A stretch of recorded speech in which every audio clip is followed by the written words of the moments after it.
So today, what I'm going to do is I'm going to walk you through exactly how to write a press release that gets picked up by the top tier publications like Forbes, TechCrunch, and more. And this isn't just about format. I want to dig into structure, story, strategy, and the media psychology behind it. So if you're a tech founder and you've been struggling to get your story out in the world, this is going to give you the clarity and framework you need to stop being overlooked and start being featured by these publications. Because that, my friend, is how you're going to get these big, huge enterprise contracts.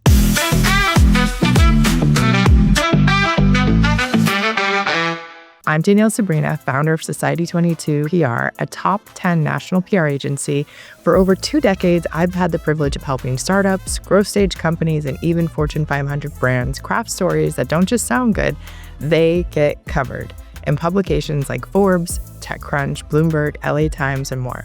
Now, here's the thing. Press releases often get dismissed as outdated or ineffective, but the truth, bad press releases don't get picked up, you guys. Great ones do. And they do work, but you can't just send it and forget it, and you do need to follow some structural things within the press release to make sure it gets picked up. Let's start with understanding the role of a press release. First thing is mindset, you guys. This is not a marketing tool. It's a news tool, and it's a chance to say, hey, journalists, here's something new, timely, incredible, that's worth sharing with your audience. What it is absolutely not in this case is an advertisement. And if it reads like one, you can kiss any editorial coverage goodbye. And I cannot stress this enough. It's very lazy to do something that's highly promotional, and it's not going to serve its purpose for you. Writing something that's more editorial driven, fact driven, this is how you're going to get these enterprise deals. So take the time on this press release. Definitely don't just throw it into ChatGPT and have it write you a press release and send it out. You've got to really spend time on it. See, your goal is to give a journalist everything they need to write a full story without having to chase you down for missing info or do a bunch of research on your industry. And where I find that founders often miss the mark is they write press releases full of fluff, buzzword, and hype. But journalists want facts, context, and a clear angle. They want to know what happened, why it matters, and why now. So remember, this is not a promotional piece of content. Think of this as informative and fact-driven, almost like a white paper. So every press release that gets picked up has a few non-negotiables, and this is what we always tell our team as well.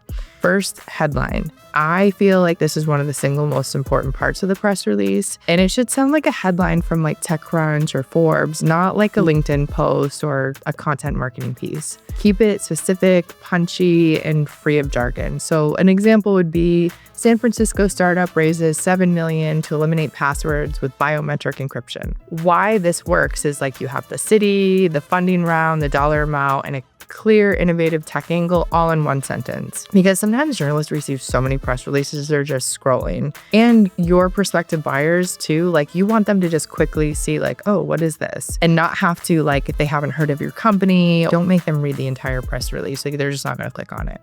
And then you want to go into a sub-headline. This supports the headline with additional context. So an example would be company plans to use funding to scale pilot program already in use at 10 enterprise companies. It's quick and it's to the point. So then with your opening paragraph, this is where your hook is. You want to get right to the point. Who did what, when, and why does it matter? Don't wait until the bottom of your press release to talk about this. It's just going to get buried, and sometimes you won't even make it down that far. A journalist might just be okay, this is too much for me to have to try to think about. So an example would be, I'm going to use this company called Pulse ID. Today, biometric security startup Pulse ID announced a $7 million seed round led by Greylock Partners aimed at replacing outdated password systems and enterprise IT. Perfect, boom, boom, boom, hits all the points. Now, your second paragraph, you want to go into the proof and context. So you're going to want to support your main point with traction, product validation, or market context. An example would be Pulse ID's pilot with 10 Fortune 1000 companies showed a 96% drop in security breach attempts and a 40% increase in IT support tickets related to password resets. Boom.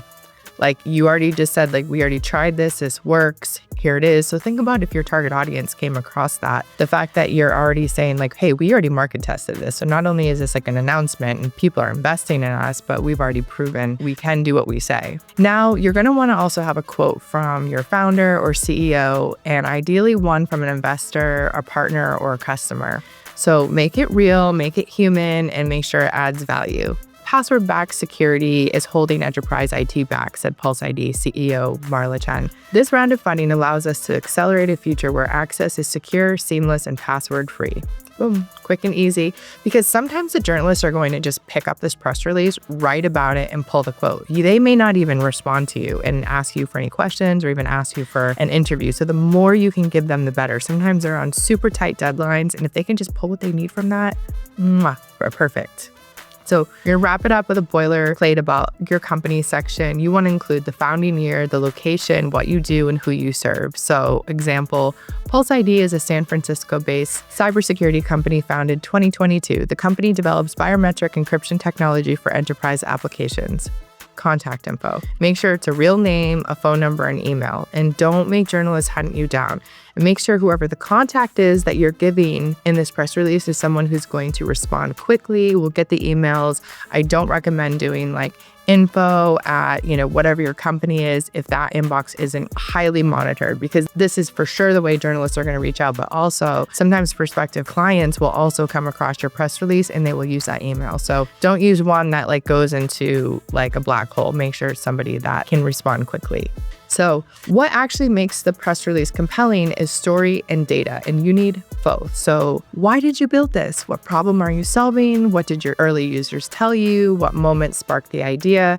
And then layer in data like growth metrics, user adoption, industry trends, and benchmarks. So to put this into an example, we'll use Pulse again.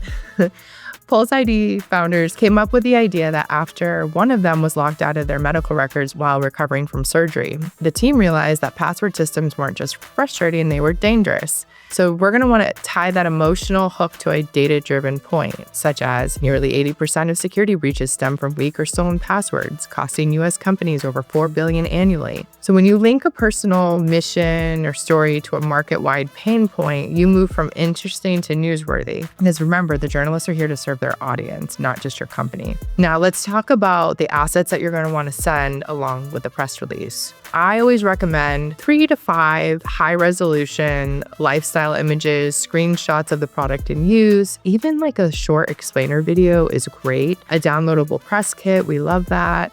These assets make the difference between a story that might run and one that actually does. So something we always get feedback on from journalists is they love working with our team because we're just so fast. We have everything. They're like, oh, we need another image. Boom, we got it. And the images we give, they're not these outdated, weird, blurry, headshots that no publication wants to have in their magazine or on their digital assets. They are so crisp. A lot of them have bright backgrounds. Invest in a photo shoot. And I am not just talking about corporate headshots. You need some fire headshots and also just a lifestyle image, a picture of you and your team or you and your co-founders. Spend the time and get those assets. It's important. Don't just hire, my niece is a photographer, have her come in. No, hire someone that is trained already in doing editorial photographs. And that's the thing that you want to ask them. Have you had your photos published in actual magazines, especially print magazines? Because they'll have a different eye for the photograph than a typical photographer does. So I want to just go over before we start to wrap up, the things to not do.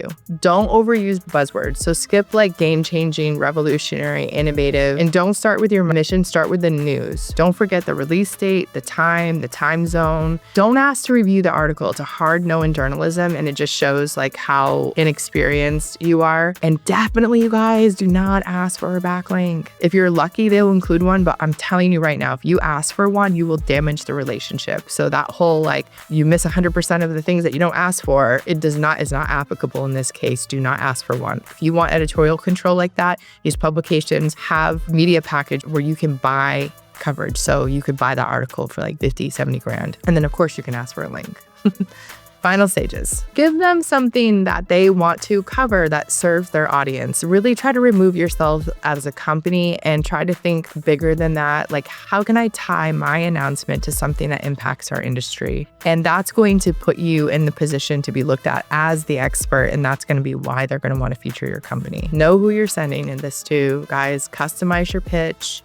Mention why it's relevant to their beat. And if you don't know what a beat is, I do go over that in another video. Lead with exclusivity. If it's a big story, offer it under embargo to one reporter first. And build relationships year-round. You want to engage with these reporters when you're not pitching them so they don't hear from you the first time you pitch them. So when you write a press release that's clear, complete, story-driven, and journalist-friendly, you're positioning yourself not just for one piece of coverage, you guys, but long-term credible source in your industry. So they may call you and say, hey, I covered your company a few months ago. This is happening. I was wondering if you had a comment. Like, that's the goal. So I am going to break down a press release that landed coverage in multiple top-tier outlets in another video, and I'm going to walk you through exactly what worked and how to apply it to your next launch. So see you soon.